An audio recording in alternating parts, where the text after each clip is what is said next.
जय माता दी दोस्तों। तो हम आपके लिए एक और कहानी लेकर आए हैं, बुढ़ापा। प्रताप जी किचन में चाय बना रहे थे, तभी उनके हाथ से कप गिरकर टूट गया।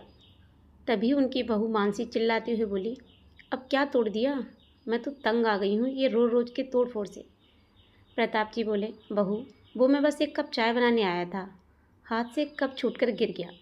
मानसी बोली, आपका बेटा कमाता रहे और आप नुकसान पर नुकसान करते रहो, यही आपकी आदत हो गई है पिताजी। वैसे भी राशन कोई मुफ्त का नहीं आता, कितना खर्चा होता है कुछ पता भी है आपको? कान खोलकर सुन लीजिए पिताजी, अब कल से आपको सिर्फ एक टाइम ही चाय मिलेगी। प्रताप जी बिना कुछ बोले चुपचाप किचन से बाहर आ गए। मानसी को अपने बुजुर्ग ससुर पर बिल्कुल भी तरस नहीं आता था। धीरे धीरे उनके बेटे अतुल का बर्ताव भी अब ऐसा ही होता जा रहा था। वो बोला, मानसी तुम गुस्सा मत करो, मैं पिताजी से बात करूँगा। मानसी बोली, तुम रहने दो, मैंने कहा और तुमने कर ली बात, अब जो करना है मैं ही करूँगी। मैंने सोच लिया है, मैं मायके चली जाऊँगी, फिर तुम रहना अपने पूज्य पिताजी के साथ। अतुल बोला, तुम रुको, मैं अभी बात करता हूँ। फिर वो गुस्से में अपने बूढ़े पिता के पास जाकर बोला, पिताजी आप क्या चाहते हो, साफ साफ कहो, अब क्यों हम पति पत्नी को आराम से नहीं जीने देते? प्रताप जी बोले, बेटा पर मैंने किया क्या है, तुम ऐसे गुस्सा क्यों हो रहे हो? अतुल बोला, पिताजी आपको पता है मानसी को आपके दोस्तों का घर पर आना बिल्कुल भी पसंद नहीं है, फिर भी आप आज अपने दोस्तों को घर ले आए। तभी मानसी बोली, थोड़ी देर दोपहर में आराम करने लगी थी, पर ये थे कि अपने दोस्तों के साथ ठाके मार मार कर हंस हंस कर बातें कर रहे थे, मुझे बिल्कुल भी आराम नहीं करने दिया। अरे ये रोज़ का ऐसा ही ड्रामा है इनका, बुढ़ापे में सटिया गए हैं तुम्हारे पिताजी। अतुल बोला, पिताजी आज के बाद आपका कोई दोस्त घर नहीं आएगा। अगर आपको अपने दोस्तों के साथ बातें ही करनी है तो आप घर के बाहर जाकर करो। मैं नहीं चाहता आपकी इन आदतों की वजह से मेरी और मानसी की शादीशुदा ज़िंदगी में कोई दरार पड़े। अपने बेटे की बातें सुनकर प्रताप जी की आंखें भर आईं। अतुल और मानसी तो उस रात चैन की नींद सो गए, पर प्रताप जी की आंखों में तो नींद ही नहीं थी। वो अपनी पत्नी की फ़ोटो से अपने दिल का दर्द बयां कर रहे थे।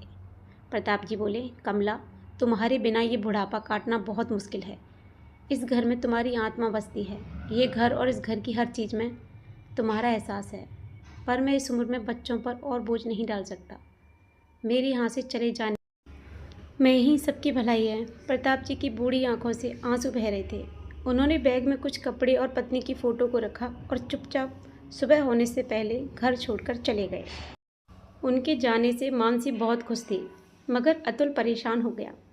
तो मानसी बोली, अरे तुम क्यों परेशान होते हो?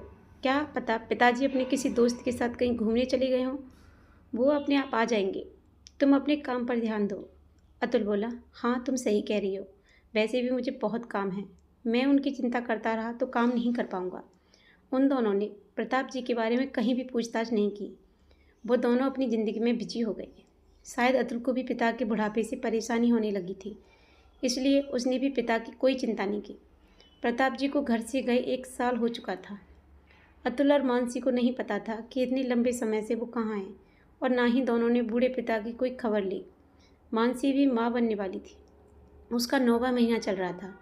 अतुल जरूरी काम से शहर से बाहर गया हुआ था और 2 दिन बाद लौटने वाला था।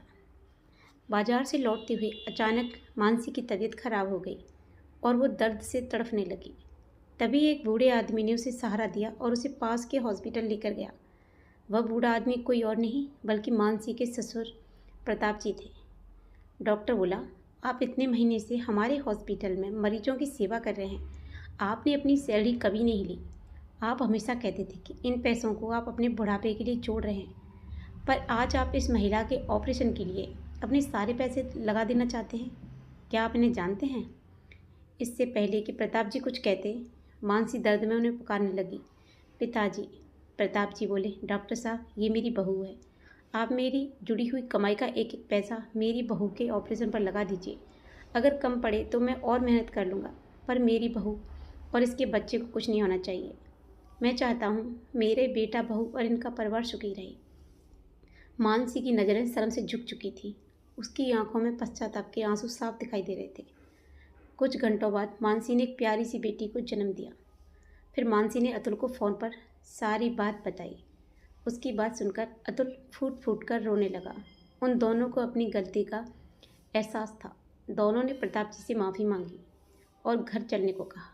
अतुल बोला, पिताजी आपने मुझे गोद में खिलाया, चलना सिखाया। मैं चाहता हूँ आप अपनी पोती को भी गोद में खिलाओ और उंगली पकड़कर चलना सिखाओ। हमें माफ़ कर दीजिए पिताजी। उनकी बात सुनकर प्रताप जी की आंखों से आंसू झलकने लगे। उन्होंने अपनी पोती को लिया और घर की ओर चल दिए। तो आप लोग बताना कि आपको ये कहानी कैसी लगी और आपको इस कहानी से क्या सीख मिली।